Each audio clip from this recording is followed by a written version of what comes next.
8 और 9 जनवरी 2022 पीआईबी का जो आर्टिकल है वो आज हम देख लेते हैं। तो शुरुआत करते हैं पहले आर्टिकल से। पहला आर्टिकल है, प्रधानमंत्री जी ने साहिबजादा जोरावर सिंह जी और साहिबजादा फतेह सिंह जी की शहादत की याद में 26 दिसंबर को वीर बाल दिवस के रूप में घोषित किया। 9 जनवरी को श्री गुरु गोविंद सिंह जी के प्रकाश पर्व के अवसर पर उन्होंने यह घोषणा की। दूसरा आर्टिकल है, मोदी जी ने प्रवासी भारतीय दिवस पर प्रवासी भारतीयों को बधाई दी। नेक्स्ट आर्टिकल प्रधानमंत्री कार्यालय की तरफ से है कि प्रधानमंत्री जी ने श्री गुरु गोविंद सिंह जी के प्रकाश पर्व पर लोगों को बधाई दी। अगला आर्टिकल देखते हैं आयुष मंत्रालय से। आयुष मंत्रालय के जो अभी मंत्री जी हैं वो है श्री सर्बानंद सोनोवाल जी। तो शुरुआत करते हैं इनके आर्टिकल से। आयुष मंत्रालय मकर संक्रांति पर सूर्य नमस्कार का वैश्विक प्रदर्शन कार्यक्रम का आयोजन करेगा। 14 जनवरी 2022 को मकर संक्रांति के दिन सूर्य के उत्तरी गोलार्ध में प्रवेश के मौके पर वैश्विक स्तर पर 75 लाख लोगों के लिए एक वैश्विक सूर्य नमस्कार प्रदर्शन कार्यक्रम आयोजित किया जा रहा है।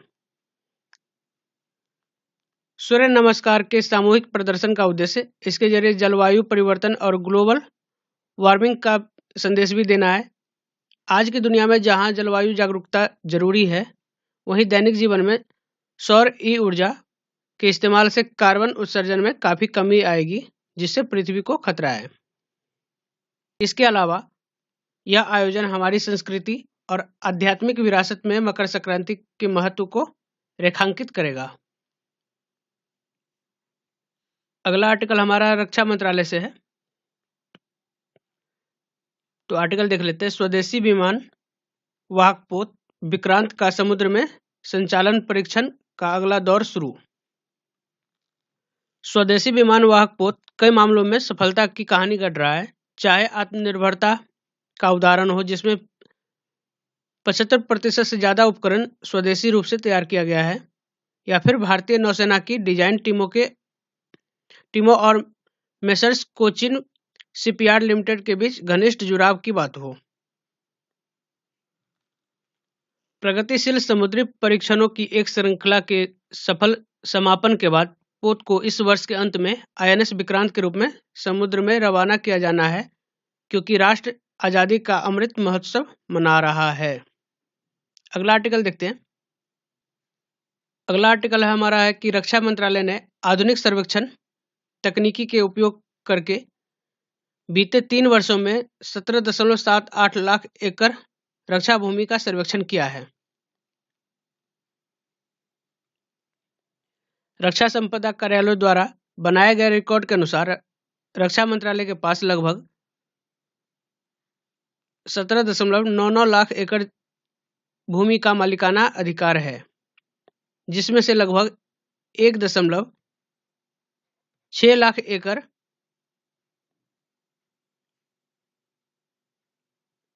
बासठ सैनिक छावनियों के भीतर स्थित है। छावनी के बाहर कई इलाकों में करीब 16.38 लाख एकड़ जमीन फैली हुई है।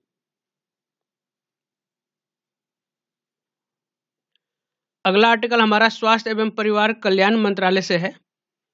तो आर्टिकल देख लेते हैं कि राष्ट्रव्यापी कोविड टीकाकरण के तहत अब तक 151.57 करोड़ से अधिक टीके लगाए जा चुके हैं। बीते 24 घंटों में लगभग 89 लाख से अधिक टीके लगाए गए हैं और स्वस्थ होने की वर्तमान दर 96.98% है और पिछले 24 घंटों में 1.5 लाख से अधिक नए रोगी सामने आए हैं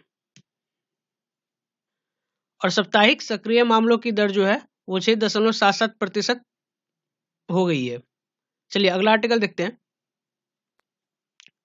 अगला आर्टिकल है राज्यों और केंद्र शासित प्रदेशों के पास कोविड-19 के टीकों की उपलब्धता। राज्यों और केंद्र शासित प्रदेशों के पास लगभग 155.95 करोड़ से अधिक टीके प्रदान किए गए हैं और अभी भी 17.74 करोड़ से अधिक अतिरिक्त और बिना इस्तेमाल किए गए खुराक मौजूद हैं। चलिए अगला आर्टिकल देखते हैं। अगला आर्टिकल है 10 से 16 जनवरी 2022 तक प्रतिष्ठित सप्ताह के दौरान भारी उद्योग मंत्रालय आजादी का अमृत महोत्सव मनाएगा। 6 बहुत बड़े कार्यक्रम की योजना बनाई गई है। एक्शन @75, उपलब्धियां @75, संकल्प @75 और स्वतंत्रता संग्राम के विषयों पर ध्यान केंद्रित किया गया है।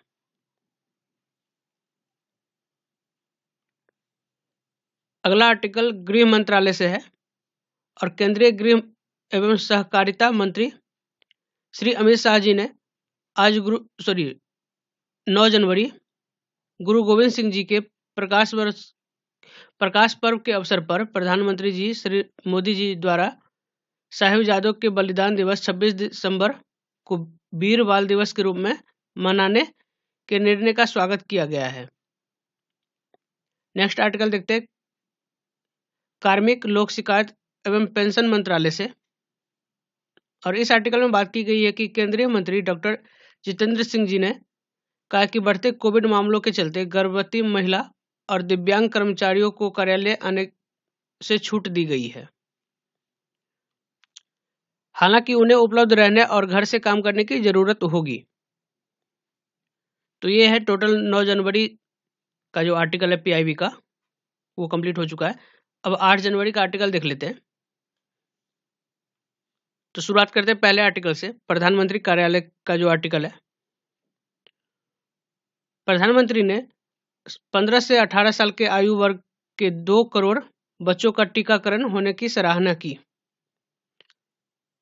और उन्होंने कहा कि टीकाकरण की गति को और तेज बनाए और कोविड का जो प्रोटोकॉल है उसकी पालन करें। चलिए अगला आर्टिकल देखते हैं निर्वाचन आयोग से। गोवा, मणिपुर, पंजाब, उत्तराखंड और उत्तर प्रदेश की विधानसभाओं में आम चुनाव जो होने वाला है उसके ऊपर ये आर्टिकल है। नेक्स्ट आर्टिकल देखते हैं रसायन एवं उर्वरक मंत्रालय की तरफ से। तो आर्टिकल देखते हैं डॉक्टर मनसुख मांडविया ने ग्रीन हाइड्रोजन का उपयोग करके यूरिया और डीएपी उत्पादन में आत्मनिर्भर भारत बनाने के लिए एक उच्च स्तरीय बैठक की अध्यक्षता की। बैठक के दौरान मंत्री जी ने उर्वरक विभाग के अधिकारियों से भारत के सतत कृषि और हरित भविष्य के लिए आवश्यक कदम उठाने का आग्रह किया।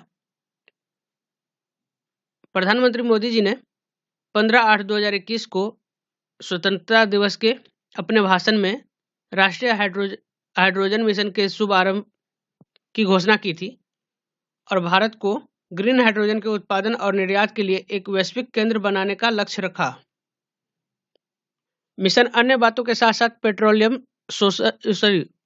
शोधन और उर्वरक उत्पादन, महत्वपूर्ण प्रौद्योगिकियों के स्वदेशी निर्माण के लिए मदद, अनुसंधान एवं विकास गतिविधियों और एक समक्ष नीति तथा नियामक ढांचा जैसे क्षेत्रों में हरित हाइड्रोजन की मांग पैदा करने के लिए एक रूपरेखा का प्रस्ताव करता है। चलिए अगला आर्टिकल देखते हैं। अगला आर्टिकल हमारा वाणिज्य एवं उद्योग मंत्रालय से है। तो आर्टिकल देख लेते हैं कृषि बाजार पहुंच में सुधार होने से भारत अमेरिका व्यापार वाणिज्य को बढ़ावा मिलेगा। भारतीय आम तथा अनार को अमेरिका में बाजार पहुंच की सुविधा प्राप्त हुई और कृषि एवं किसान कल्याण विभाग तथा अमेरिकी कृषि विभाग ने 2 कृषि बाजार पहुंच मुद्दों को क्रियान्वित करने के लिए रचना समझौता पर हस्ताक्षर किए। अगला आर्टिकल देख लेते हैं उपभोक्ता कार्य, खाद्य एवं सार्वजनिक वितरण मंत्रालय।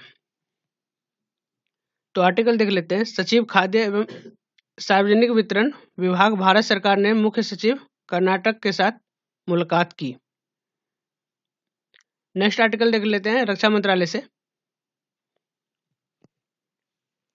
रक्षा मंत्री श्री राजनाथ सिंह ने कहा कि 100 नए सैनिक विद्यालय लड़कियों को सशस्त्र बलों में शामिल होने के अधिक अवसर प्रदान करेंगे। उन्होंने शिक्षा में गुणवत्ता और नवाचार को बढ़ावा देने के लिए सैनिक विद्यालयों की रैंकिंग का सुझाव दिया। निजी क्षेत्र शिक्षा और बच्चों के समग्र विकास में आत्मनिर्भरता की एक क्रांति ला सकती है। चलिए अगला आर्टिकल देखते हैं। अगला आर्टिकल हमारा है कि पूर्वोत्तर क्षेत्र विकास मंत्रालय से। तो पहला आर्टिकल देख लेते हैं। श्री जी किशन रेड्डी केंद्रीय संस्कृति पर्यटन और उत्तर पूर्वी क्षेत्र विकास मंत्री ने मणिपुर और त्रिपुरा के बीच पहली जनशताब्दी एक्सप्रेस ट्रेनों को हरी झंडी दिखाकर रवाना किया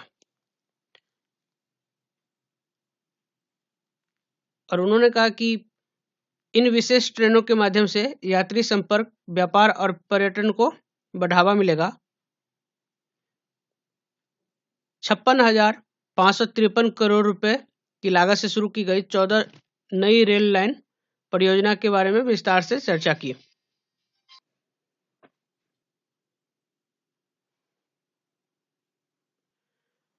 आगे उन्होंने कहा कि उत्तर पूर्वी राज्यों के प्रति माननीय प्रधानमंत्री की प्राथमिकता इन बातों से ही स्पष्ट होती है कि पिछले 7 वर्षों के बजटीय आवंटन 2014-15 में 36,107.56 करोड़ रुपए थी।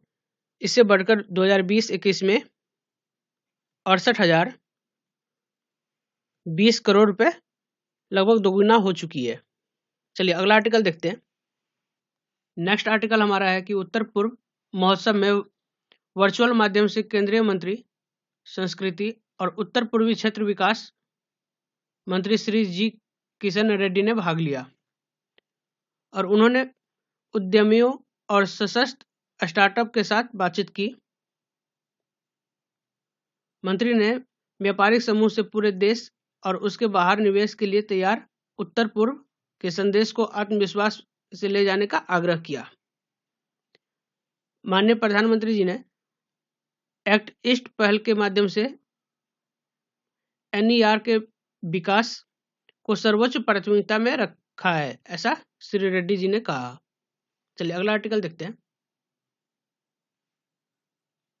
अगला आर्टिकल स्वास्थ्य एवं परिवार कल्याण मंत्रालय की तरफ से और यहाँ कोविड के बारे में दी गई है, तो हम इसे छोड़ देते हैं, अगले आर्टिकल पे जाते हैं। तो हमारा अगला आर्टिकल अल्पसंख्यक कार्य मंत्रालय की तरफ से है। तो आर्टिकल देखते हैं। केंद्रीय अल्पसंख्यक कार्य मंत्री मुख्तार अब्बास नकवी ने मुंबई के हज हाउस में हज 2022 के लिए प्रशिक्षकों के 2 दिवसीय प्रशिक्षण कार्यक्रम का उद्घाटन किया। तो अगला आर्टिकल देखते हैं।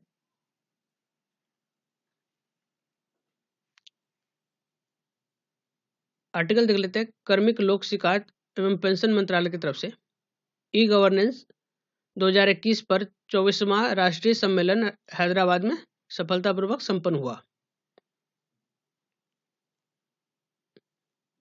यह 2 दिनों के गहन विचार विमर्श के बाद स्वीकार किया गया। डिजिटल प्लेटफॉर्म पर नागरिकों और सरकार को करीब लाने के लिए अगली पीढ़ी के प्रशासनिक सुधार पे बहुत सारी बातें की गई। चलिए अगला आर्टिकल देखते हैं रेल मंत्रालय की तरफ से।